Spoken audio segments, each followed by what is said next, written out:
Olá, meu nome é Julie Ávila Gutierrez, sou do primeiro ano no curso de Medicina da FINCA e hoje eu vim falar um pouquinho sobre a arteriosclerose. Bom, a arteriosclerose ela é um processo multifatorial e ela é caracterizada pelo depósito de gordura, cálcio e outros elementos na parede das artérias. Isso faz com que reduza o seu calibre e faz com que haja um déficit sanguíneo nos tecidos que são irrigados por ele. Bom, essa arteriosclerose, essa doença, ela tem uma característica principal, é exatamente isso, o estreitamento e o enrijecimento das artérias por conta do acúmulo de gordura em suas paredes, que também é conhecido como ateroma. Bom, a arteriosclerose está relacionada com vários fatores tradicionais de risco, como o sedentarismo, a alimentação inadequada, uma pressão alta, diabetes, colesterol elevado, tabagismo, obesidade, entre outras coisas. No caso de quem tem um quadro de colesterol alto na família, né, que são pessoas que têm hipercolesterolemia familiar, é uma outra causa que contribui para a arteriosclerose. Bom, essa arteriosclerose ela é uma doença muito perigosa, porque às vezes ela tem uma evolução de forma abrupta e silenciosa.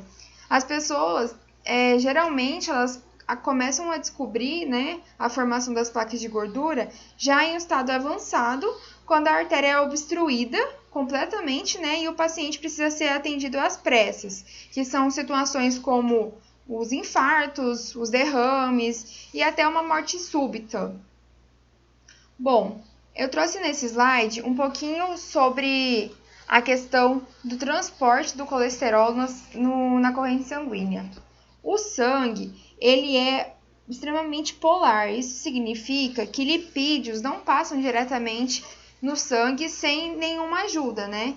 Para isso, para a colaboração disso, existem lipoproteínas que contribuem, né, para que esse lipídio passe no sangue, que é o LDL, o HDL, o quilômetro, o VLDL. E esses transportadores, eles têm diversas densidades.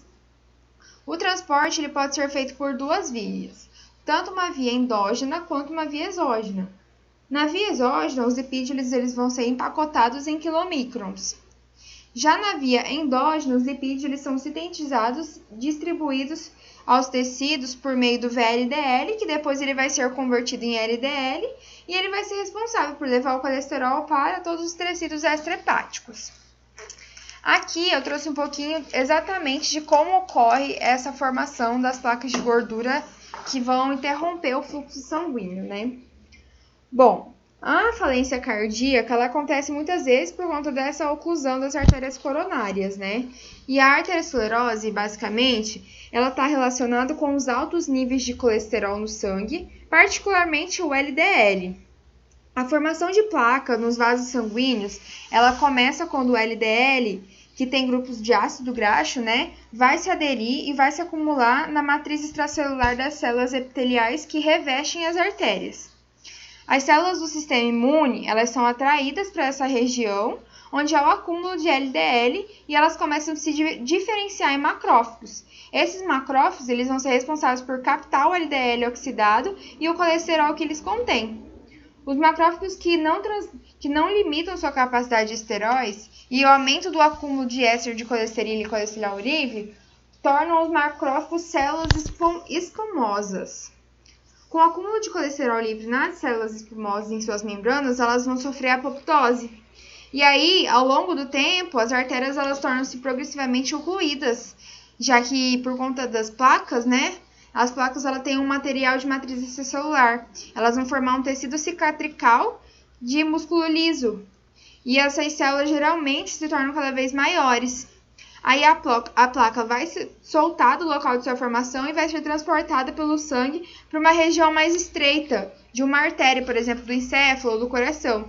Isso vai acontecer com que haja um acidente vascular cerebral ou um infarto do miocárdio. Mas, resumidamente, aqui mostra exatamente essas placas de colesterol acumuladas aqui no tecido sanguíneo, né? Aqui na artéria. E para evitar com que haja entupimento, né? Olha essa imagem como ela tá boa. Ela mostra exatamente, aqui são as hemácias, né? Tentando passar pelas artérias. E a placa de gordura, ela tá impedindo, tá dando um estreitamento, né, da artéria. O lúmen fica cada vez mais fechado.